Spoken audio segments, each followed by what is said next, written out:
Hi, Simon Lee. It's the 2nd of October. It's a beautiful evening. I'm at the top of the right hand side of the main face of High Tor, where Flaky Wall finishes and a few other routes, including my route, storming. As usual, nobody climbing here, which is not uncommon. I thought I'd take a trip down the main face, the right hand side of the main face, so people see what's what and where's where. So I'm actually pointing sort of directly down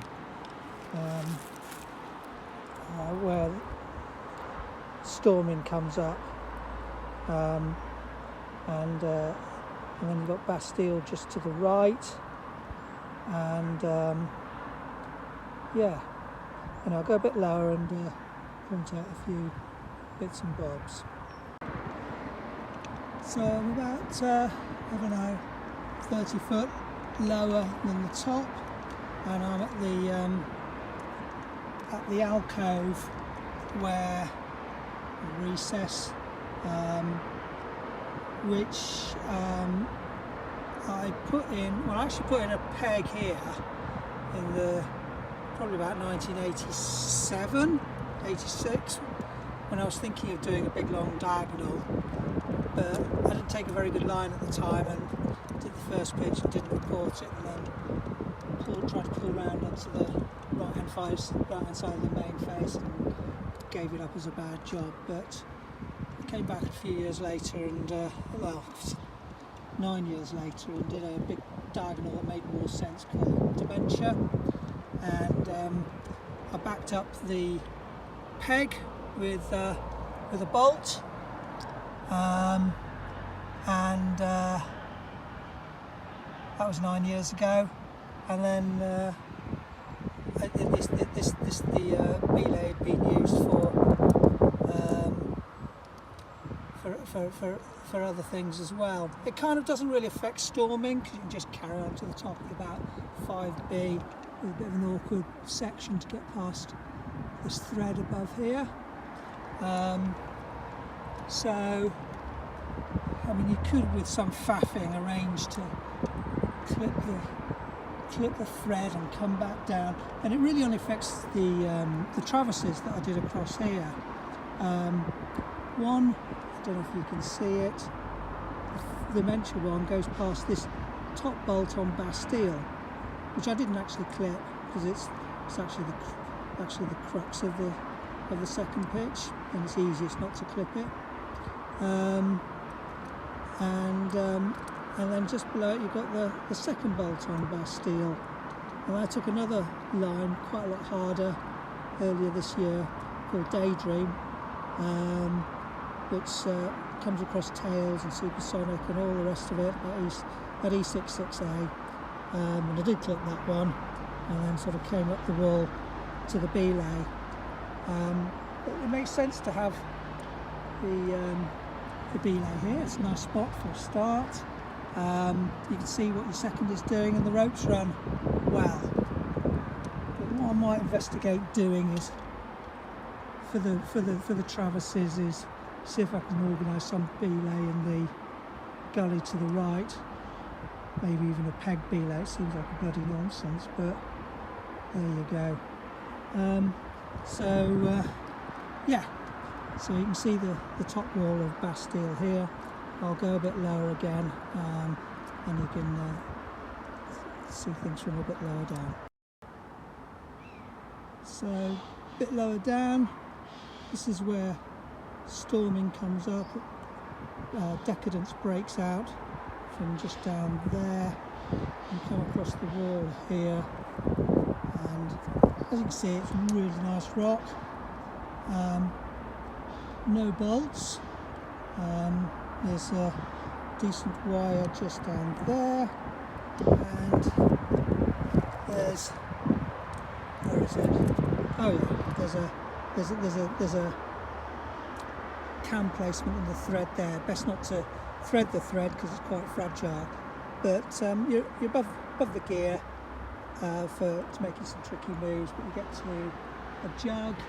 There's some decent gear up here, and then there's a tricky little final wall up into the recess where the bolts were. As you can see, over on the left, 3 bolts. Is it 3 or is it 4? No, 3 bolts in this left-hand wall of Bastille. So, yeah, if people are thinking that Tor Tour as being a trad crag as being not including bolts, there's bolts all over the shop. Anyway, I'll go a bit lower. So here I am at the start of storming. It's probably not that obvious, but I'm only about 8 foot above the ground, and these are the bolts that 2 bolts that are chopped that protect the boulder problem start that you virtually clip from the ground, and then another one I put in because a friend wanted to try it, but I've taken the hanger off. So from the ground and from here you can see belay bolt on Bastille, and then the newish replace bolt on Bastille. Where is it? There, and then another one there. So adjacent route to the left, got bolts, and then further left again, can't quite see them from this angle, but there were 2 bolts on my new hat. But one of them got chopped inadvertently. And if you go to the route, it goes up to the right. There we go. Yeah, 2 more bolts there. So you're sort of standing here, got bolts to the left, bolts to the right, and somehow a single bolt to protect a boulder problem start is deemed horrific and must be vandalised. The whole idea of the route was to have a really nice direct line to the right of Bastille, running parallel to it, and this boulder problem start sort of unlocked the fact that you could just do it directly. You know, the idea that was Tony proposed that you go up and clip the second bolt on Bastille and come down and protect it that way. I mean, what a load of nonsense. Anyway, so yeah, you climb up past the boulder problem crux, and there's a decent friend slot, and then it's a bit run out, or not that run out, but committing up to the thread on Decadence, where you join Decadence, and then you follow the flakes of Decadence with the line of the roots going all the way up to the top, with no more bolts now that the belay bolt out of the scoop's been removed. I think it's a really great solution to a neglected bit of the crag, all on great rock. Deserved to be popular, whether it would have been or not, I don't know. But